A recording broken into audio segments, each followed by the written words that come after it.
स्वामींच्या कृपेने या सगळ्या गोष्टी मला घडून आणलेल्या आहेत. नुसतं तुम्ही पुस्तक वाचून तुम्ही न्यूमरोलॉजिस्ट नाही बनू शकत. निगेटिव्ह एनर्जी, पॉझिटिव्ह एनर्जी ही सगळी माणसाने घडवलेली थोडक्यात गोष्टी आहेत सगळ्या. पैशाचा प्रॉब्लेम, रिलेशनशिप प्रॉब्लेम, कुठलाही म्हणजे मुलं पण आजकाल छोटी मुलं चांगली वागत नाहीयेत की आपली डेट ऑफ बर्थला 3 नंबर्स असतात. असे रिझल्ट आपण न्यूमरोलॉजीने आणलेले आहेत. सो आपल्या नावाच्या प्रत्येक अल्फाबेटला नंबर्स असाइन्ड असतात. या 3 नंबरवरून तुमचं आयुष्य डिसाइडेड असतं आणि त्याच्यात कुठलेही नंबर खराब नसतात. तुम्ही प्रॉब्लेम घेऊन या, मी सॉल्व्ह करू शकतो, कारण मी कॅन्सर पेशंट्स बरे केले. नमस्कार मंडळी, महाराष्ट्र लेडीज असोसिएशनच्या या पॉडकास्टमध्ये पुनश्च एकदा सर्वांचं मनःपूर्वक स्वागत. नेहमीप्रमाणेच आजही आम्ही एक वेगळा विषय घेऊन आलेलो आहोत आणि नक्कीच ती माहिती पण तुम्हाला खूप आवडणार आहे याची आम्हाला खात्रीच आहे. आज आपल्या स्टुडिओमध्ये आपल्याला भेटण्यासाठी आलेले आहेत निलेशजी, जे अंकशास्त्रामधून त्यांनी काम केलेलं आहे आणि अंकशास्त्रामधून आयुष्याचा मार्ग, यशाचा मार्ग ते आज आपल्याला सांगणार आहेत. तर निलेशजी, आपलं MLA पॉडकास्टमध्ये मनःपूर्वक स्वागत. थँक्यू. तर आपण आत्ताच जसं मी म्हणाले की अंकशास्त्रामधून आयुष्याची क्रांती किंवा काय आहे, तर आपण याच्याबद्दल काय सांगाल? म्हणजे स्वतःबद्दल आधी सांगा मला थोडंसं. माझा 22 वर्षाचा अनुभव आहे या क्षेत्रामध्ये आणि आतापर्यंत 17,000 प्लस रिझल्ट दिलेले आहेत मी. अरे वा, खूप छान. सो एक्सपिरियन्स हा खूप दांडगा आहे आणि त्या एक्सपिरियन्स मधनं शिकत डेव्हलप होत आणि रिस्ट्रक्चर करत सगळ्या गोष्टी. आता मी अगदी प्राऊडली सांगू शकतो की जगातला सगळ्यात फास्टेस्ट रिझल्ट गिव्हिंग न्यूमरोलॉजिस्ट आहे मी सध्या. अरे वा, खूप छान. वा, खूप अभिनंदन त्यासाठी तुमचं. मग सुरुवातीपासूनच असं होतं का की न्यूमरोलॉजी मध्येच तुम्हाला करिअर करायचं आहे की? न्यूमरोलॉजी माहिती नव्हती आधी काही, पण लहानपणीपासून गॉड गिफ्ट होतं काहीतरी, म्हणजे समजायच्या गोष्टी किंवा कळायच्या गोष्टी, पण त्याचा काय, त्याचा उपयोग कसा करायचा, काय करायचं काहीच माहिती नव्हतं. ज्यावेळेस CA मी देत होतो, सो माझं शिक्षण सगळं कॉमर्स मधलं झालंय, BCom, MCom, CWA, CA, MBA finance. So CA ज्यावेळेस करत होतो आणि 3 वेळा नापास झालो होतो, त्यावेळेस माझ्या वडिलांनी न्यूमरोलॉजीचा अभ्यास केला माझ्यासाठी की माझा मुलगा पास व्हावा काहीतरी करून. की का होत नाही, का होत नाहीये ते कळतच नव्हतं अजिबात. म्हणजे I was a good student, I am a good student, पण का होत नाहीये त्याचे काहीच दागेदोरे कळत नव्हते. त्यावेळेस मग माझ्या वडिलांनी माझं स्पेलिंग बदललं आणि मी पास झालो. पण मला असं वाटत होतं की मी माझ्या अभ्यासामुळे पास झालो, मी स्पेलिंगमुळे नाही झालो. मग वडील म्हणाले की तुमचे जे नापास झालेले फ्रेंड्स आहेत त्यांना घेऊन ये. आम्ही त्यांना घेऊन आलो, त्यांचं स्पेलिंग बदललं, ते पास झाले. मग म्हटलं कुठेतरी काहीतरी चांगलं होतंय आणि ही एक नवीन हे जे नवीन शास्त्र आहे ते कुठेतरी यूज होऊ शकतं सगळ्यांसाठी. आणि मग त्यावेळेसपासून हे साधारण 2003 पासून एवढ्या गोष्टी कळायला लागल्या, अचानक सगळ्या गोष्टी घडून आल्या, सगळ्या गोष्टी इंट्युशन्स खूप जास्त पॉवरफुल झाल्या. म्हणजे तो बदल केल्यानंतर आणि मग मला चॉईस होते की लोकांचं फक्त प्रेडिक्शन करायचं का लोकांचं भलं करायचं, म्हणजे करेक्शन करायचं. सो मी करेक्शनचा मार्ग अवलंबला आणि म्हटलं चला, कारण त्या निमित्ताने लोकांना कशा गोष्टी सुधरून देऊ शकतो हे सगळं न्यूमरोलॉजी मध्ये आहे, एवढं फरक पडू शकतो. आणि किती वर्षांचा अनुभव आहे? 22 वर्ष. अरे वा, खूप दांडगा अनुभव आहे.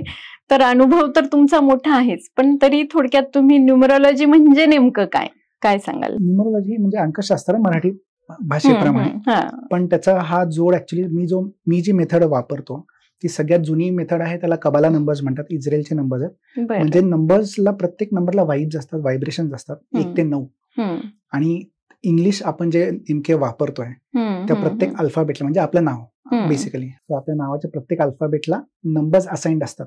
त्या नंबर्सचं एक वाईब निर्माण होतं. त्यामुळे NILESH माझं जे आधीचं नाव मी स्पेलिंग वापरायचो त्याच्याप्रमाणे वाईब्स मला माझ्या डेट ऑफ बर्थला मॅच होत नसल्यामुळे मला तिथे अडकून राहिल्यासारखं होत होतं. मग ते सोडवण्याचं काम न्यूमरोलॉजी करतं बाय ऍडिंग एक्स्ट्रा अल्फाबेट्स किंवा रिड्युसिंग 1 अल्फाबेट. अच्छा, म्हणजे हे सगळं अंकशास्त्र हे त्याच्याशी रिलेटेड आहे. मग आपण अंकशास्त्र म्हणतो, पण स्पेलिंग मध्ये बदल घडवून आपल्या डेट ऑफ बर्थला ते मॅच करतो आणि आपल्याला पाहिजे त्या गोष्टी होऊ शकतात. बरं. म्हणजे मग याचा दैनंदिन जीवनावर कशा प्रकारे नेमका परिणाम होतो? आपण खूप कष्ट करतो, म्हणजे एवढा कष्ट असतो आपला आणि एवढंच फळ मिळतं. तर दैनंदिन जीवनामध्ये आपण जो कष्ट करतो त्याला जास्त फळ मिळण्याचं काम न्यूमरोलॉजी अगदी तंतोतंत आणून देऊ शकतं. त्याच्यामध्ये जबरदस्त पॉवर आहे. हे सगळं वाईब्स वरती आहे. न्यूमरोलॉजी ही डायरेक्ट आपल्या ब्रेनवरती, म्हणजे आपल्या विचारांवरती, आपल्या डिसिजन मेकिंग वरती हे खूप जास्त काम करतं. आता जसं तुम्ही म्हणालात की तुमच्या नावामध्ये तुम्ही छोटासा बदल केला आणि आयुष्यात आमूलाग्र बदल झाले असं म्हणालात, पण आता हे अंकशास्त्र आहे, आणि नाव आहे, आता ह्या दोन्ही गोष्टी आहेत. पण मग हे अंकशास्त्र म्हणजे नेमकं मग तुम्ही जन्मतारखेवरून म्हणजे काय नेमकं कशाचा संदर्भ घेतला जातो? जन्मतारखेवरून घेतला जातो बेसिकली, की आपली डेट ऑफ बर्थला 3 नंबर्स असतात. एक बर्थ नंबर असतो, आता मी मुद्दाम इंग्लिशमध्ये बोलेल कारण जो तिसरा नंबर आहे तो मराठीमध्ये अवेलेबलच नाहीये. सो मी जी मेथड वापरतो त्यामुळे मला रिझल्ट फास्ट येतात. सो पहिलाच बर्थ नंबर, दुसरा आहे डेस्टिनी नंबर, ज्याला लाईफ पाथ पण नंबर म्हणतात. बर्थ नंबर म्हणजे आपला पहिला, म्हणजे 1 जानेवारी म्हणजे हा पहिला जन्मतारीख जी आपली मूळ. डेट ऑफ बर्थची टोटल ही आपली डेस्टिनी नंबर किंवा लाईफ पाथ नंबर येते. आणि तिसरा नंबर जो खूप इम्पॉर्टंट आहे, जे खूप लोकांना माहिती पण नाहीये, तो आपला रूट नंबर आहे. रूट नंबर म्हणजे आपल्या सनसाईनला तो असाइन केलेला गेला नंबर आहे. आपली मून साईन वेगळी म्हणजे चंद्ररास वेगळी, जे आपण आपल्या बर्थ टाइम प्रमाणे काढतो आणि पत्रिकाप्रमाणे. पण इंग्लिश कॅलेंडर प्रमाणे बर्थ टाइमला व्हॅल्यू नाहीये, तिकडे बर्थ डेटला व्हॅल्यू आहे, ज्याला रूट नंबर असाइन केला जातो. या 3 नंबरवर तुमचं आयुष्य डिसाइडेड असतं आणि त्याच्यात कुठलेही नंबर खराब नसतात. सगळे नंबरला सगळ्या गोष्टी आहेत. मग ते आपल्याला का मिळत नाही? कारण आपलं स्पेलिंग आपल्याला तिथपर्यंत पोहोचून देत नाही.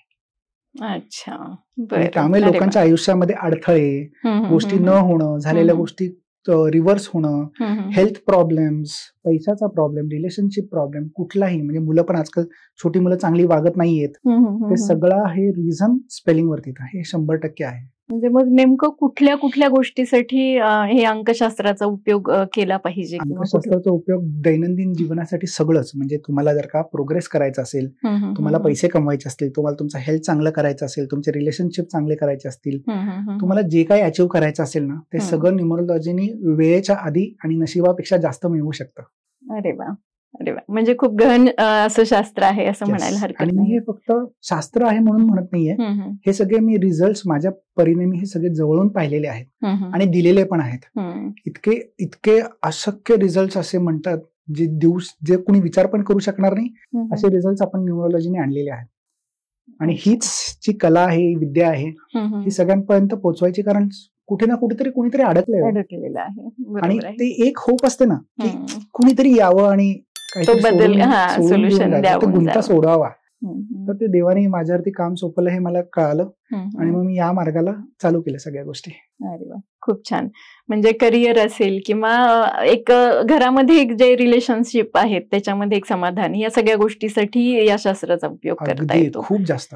बरं, हे सगळं तर आहे की करिअर आहे किंवा सगळं आपण कार्यरत आहे आणि याला कुठेतरी उपयोग होतो असं म्हणतात. तरीही एक असं एक असतं की एक दैवीशास्त्र किंवा एक पॉझिटिव्ह एनर्जी, निगेटिव्ह एनर्जी अशी जी काही म्हटली जाते, तर याचा आयुष्यावर कसा इम्पॅक्ट होतो आणि हे अंकशास्त्र याच्यावर कसा उपाय देऊ शकतं? बरं, निगेटिव्ह एनर्जी, पॉझिटिव्ह एनर्जी ही सगळी माणसाने घडवलेली थोडक्यात गोष्टी आहेत सगळ्या.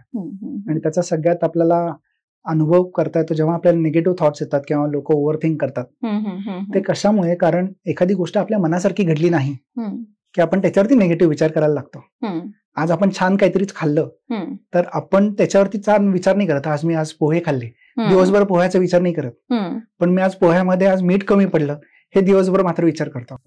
जे कमी आहे त्याच्याकडे थोडं बघितलं जातं, त्याच्याकडे जास्त लक्ष दिलं. हे मानव धर्मच किंवा मानव तसंच केलेला घडवलेला आहे की असं करावं. तेच आपण जर का स्पेलिंग चेंज करून या विचारांमध्ये जर का बदल आणला तर म्हणतात ना की विचार बदला नशीब बदलेल, हेच तर आहे. तर ते विचार बदलण्याचं काम, विचारला चॅनलाइज करायचं काम, हे सगळ्या गोष्टी न्यूमरोलॉजीने करून आणू शकतो आपण. हा माझा अनुभव आहे. आणि मी अगदी छातीटोकपणे म्हणू शकतो की तुम्ही प्रॉब्लेम घेऊन या, मी सॉल्व्ह करू शकतो. कारण मी कॅन्सर पेशंट बरे केलेत, मी चाइल्ड ऑटिझम मध्ये फरक आणून दिलेला आहे. लोकांचे लग्न झालेले आहेत त्यांची लग्न होऊन दिलेत, मुलं होत नाहीये त्यांना मुलं झालेली आहेत. ऑटिझम सारख्या गोष्टीमध्ये याचा फरक पडतो. तर मी पहिला माणूस आहे जो ऑटिझम वरती आज काम करतोय स्पेलिंगसाठी, आणि माझ्या क्लायंट्सला फरक आलेला आहे. विचार करा ते आई वडील किती खुश झाले. हो, नक्कीच नक्कीच. अरे वा, खूपच छान, खूप छान. म्हणजे अंकशास्त्र हे सगळ्याच दृष्टीने म्हणजे सगळीकडेच काम करतं असं म्हणायला हरकत नाही. म्हणजे आयुष्यात कुठेतरी स्टॅबिलिटी आणायची आहे तर ते त्याच्यासाठी अंकशास्त्र आपलं काम करतं. एक सांगू का, आपण स्टॅबिलिटी म्हणून आपण स्वतःला खूप कमी लेखतो. बिझनेस सक्सेस किंवा लाईफ मध्ये सक्सेस स्टॅबिलिटी म्हणजे त्याच्यासाठी आपण खरं तर काम करतच नाही, ती आपण विचारच नाही करत. आपण सगळे म्हणतो मला लाईफ माझं स्टेबल पाहिजे, पण स्टेबल का पाहिजे, प्रोग्रेसिव्ह का नाही. हा जरी विचार बदलला ना तरी माणूस त्याप्रमाणे घोडदौड चालू करतो त्याची. बरोबर आहे. मग आता जर आपण हे म्हणताय की अंकशास्त्र हे सगळीकडे उपयोगाचं येतं किंवा जे काही प्रॉब्लेम्स आहेत त्या सगळ्या प्रॉब्लेम्सवर सोल्युशन किंवा उपाय याच्यामधून आपल्याला मिळतात, तर मग हे भविष्यशास्त्र किंवा वास्तुशास्त्र किंवा काय, तर ह्या गोष्टींचा कुठेतरी इंटरनल संबंध आहे का, किंवा फक्त न्यूमरोलॉजी केली तरी तर आपल्याला तेवढे उपाय किंवा तेवढे रिझल्ट आपल्याला मिळू शकतात का? रिझल्ट तर 100% मिळतात, कारण त्याची मी स्वतःच गॅरंटी घेतो, कारण मला एवढा अनुभव आलेला आहे. आम्ही लोक म्हणतात तुम्ही गॅरंटी कसं काय घेता, म्हटलं कारण माझा हे मी नाही सांगत आहे, एक शास्त्र आहे जे चालतंय. शास्त्र म्हणतं की प्रमाण आलं पाहिजे, ते मी प्रमाण तर दाखवतच आहे. माझ्या निमित्ताने सगळ्या गोष्टी होत आहेत. मी म्हणतच नाही की मी महान, मी म्हणेन न्यूमरोलॉजी महान, काहीतरी होतंय, कशामुळे तरी घडतंय, तर त्या गोष्टी का नाही घडून आणाव्यात, किंवा आपण त्याचा उल्लेख किंवा त्याचा दैनंदिन जीवनात का नाही युज करावा. याचा कुठे अध्यात्माचा कुठे संबंध आहे का? तुम्हाला एक डिकोड करण्यासाठी ते एक अध्यात्मक लागतं थोडं, ते देवानी दिलं. म्हणजे स्वामीच्या कृपेने या सगळ्या गोष्टी मला घडून आणलेल्या आहेत. नुसतं तुम्ही पुस्तक वाचून तुम्ही न्यूमरोलॉजिस्ट नाही बनू शकत, किंवा तुम्ही उगाच PhD करून न्यूमरोलॉजी नाही बनू शकत. त्याला तुम्हाला गॉड गिफ्ट हे लागतंच. म्हणून फक्त प्रेडिक्ट करणं हे जे ऍस्ट्रॉलॉजीमध्ये आहे ते 100% काहींच्या बाबतीत नाही घडत. माझ्याकडे असे पण लोक आले ज्यांचं आम्ही त्यांना सांगितलं की तुमचं लग्नच ठरणार नाहीये, आणि त्या मुलाचं लग्न लावून दिले मी 2 महिन्यामध्ये स्पेलिंग बदलून. त्यामुळे तिथं मी चॅलेंज करायला रेडी आहे की असं होऊ शकतं. माझं ऑलरेडी झालंय, तर मी अजूनही चॅलेंज करायला रेडी आहे. बिंदास होऊ शकतं. तुम्ही फक्त घेऊन या, मी तुमची साथ आणि माझं एक्सपिरियन्स हे दोन्ही जोडलं ना तर निश्चित सगळ्या गोष्टी होऊ शकतात. आणि नक्कीच त्या व्यक्तीचा विश्वास आणि ह्या सगळ्या गोष्टीची बरोबर एकत्र जेव्हा येतात तेव्हा नक्कीच त्यांना यश मिळते. मी माणसाला फक्त म्हणतो एक होप घेऊन या शेवटचा, मी ते घडवून आणू शकतो. वा, खूपच छान. आणि तुमचा हा एक्सपिरियन्स ऐकून नक्कीच छान वाटलं की एवढ्या प्रकारच्या प्रॉब्लेमवर इथे उपाय मिळू शकतात. अगदी 100% अगदी. म्हणजे मी एवढा कॉन्फिडेंट आहे ना की लोक म्हणतात ओव्हर कॉन्फिडेंट आहे का, म्हटलं काही म्हणा, तुम्हाला रिझल्ट आल्याशी मतलब. अरे वा, खूपच छान. याबद्दल खरं तर खूप डिटेलमध्ये जाणून घ्यायला आम्हाला नक्कीच आवडेल. पुन्हा एकदा कधीतरी नक्कीच भेटूया. तर नक्कीच निलेशजी आपण इथे आलात आणि अंकशास्त्र याबद्दल एवढी छान माहिती सांगितली त्याबद्दल MLA ग्रुपच्या वतीने आपले मनःपूर्वक आभार. धन्यवाद. आत्ताच आपण भेटलो निलेश पैठणकरजी यांना आणि अंकशास्त्र या विषयाची खूप छान माहिती आणि ऐकून घेतली, आणि त्यामधून कुठल्या कुठल्या प्रॉब्लेम्स आपल्याला उपाय मिळू शकतात ह्याची माहिती आपल्याला मिळालेली आहे.